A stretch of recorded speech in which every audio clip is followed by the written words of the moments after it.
आज हम जिस विषय पर बात करेंगे वो है क्रोध। क्रोध वो भावना है जो हमारे सारे जीवन को घेर कर रहता है। क्रोध को ना उम्र की मर्यादा है, ना ही ज्ञान की। कब, कहां और किस कारण से क्रोध पैदा हो जाए वो कोई नहीं जानता। और जब क्रोध जन्म लेता है तो तुरंत ही विचार करने की शक्ति खो जाती है। बुद्धि पर अंधकार छा जाता है। वर्षों के संबंध पल भर में टूट जाते हैं। सारा जीवन बिखर जाता है। किसी भी कारागार में जाकर देखिए, अधिकतर अपराधी क्षण भर के क्रोध का दंड भोगते हुए दिखाई देंगे, पर फिर भी हम क्रोध पर अंकुश नहीं लगा पाते। बार बार हम क्रोध ना करने का प्रण तो लेते हैं, पर बार बार हमसे क्रोध हो जाता है। ये क्रोध वास्तव में क्या है, क्यों जन्मता है और क्यों अंकुश में नहीं रहता?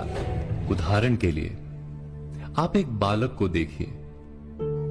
उसे किसी वस्तु की इच्छा होती है और उस समय अगर उसे वो नहीं मिलती या कोई उसे भयभीत करता है तो वो प्रतिक्रिया देता है।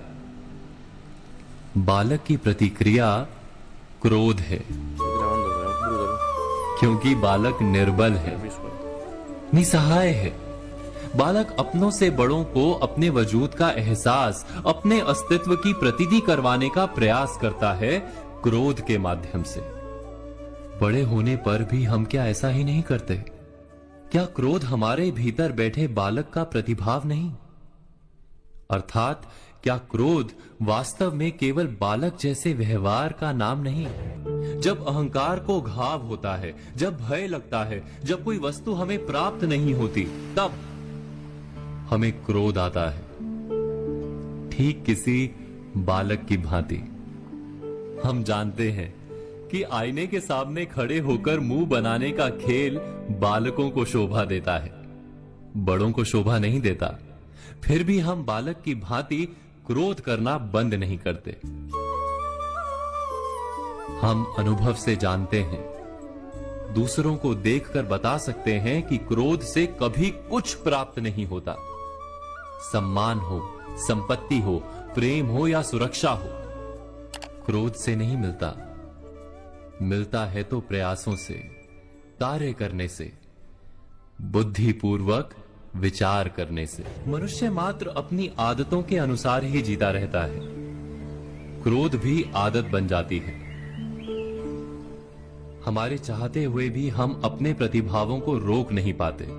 हम स्वयं को बड़े या पुख्ता मानते हैं, पर थोड़ा सा कारण मिलते ही हमारे भीतर का बालक क्रोध कर बैठता है।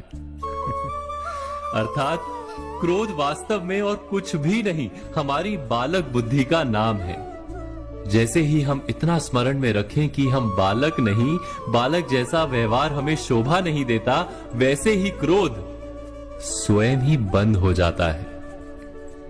क्या ये सत्य नहीं? इस पर विचार मनन अवश्य कीजिएगा।